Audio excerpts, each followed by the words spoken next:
Do you have any requests for after you die? Things like scattering ashes in a specific place, playing a specific song at your funeral, having your servants lay out a meal every night for years for you and your dead family members for when you come back? Well, welcome to Weird Will Wednesday. This is the story of John Bowman.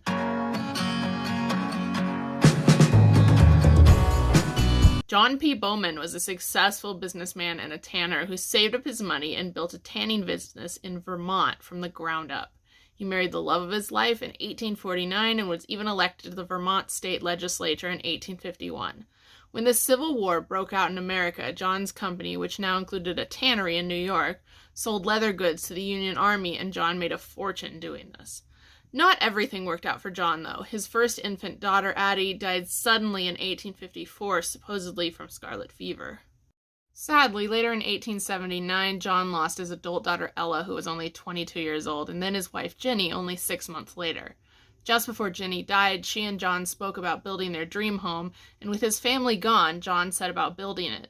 John was said to be a positive doer, so he moved back to his hometown of Clarendon, Vermont, and decided to build a grand mausoleum where he and his family could rest together.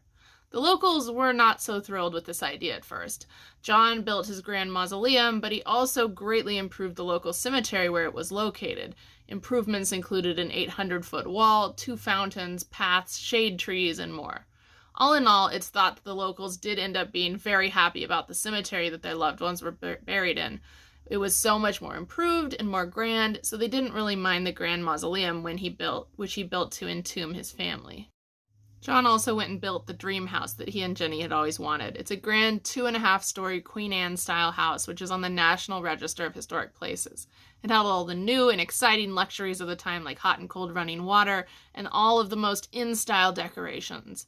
John lasted about 10 years after the death of his beloved wife, and is said to have been very sickly in the last year or two, maybe dying of tuberculosis or stomach cancer. There's also a blood stain in the house, purported to be from John coughing up blood. John passed away in 1889, and it's said that he was a firm believer in reincarnation. So, in his will, he left $50,000 to keep paying the servants and staff of his house. Not only were they to keep the house up, they were instructed to lay out dinner every night, so that when he and his family returned from the dead, they would be able to sit down and all have dinner together. Sadly, John and his family never did walk in and sit down to dinner together, but the trust kept the staff employed and working, serving dinner every night until 1953. Apparent mismanagement of the trust in the 30s meant that it did run out of money, but one can imagine that if the trust had been managed properly, that dinner would still be being served tonight. John and his family may not have come back to life, but according to some, they never left.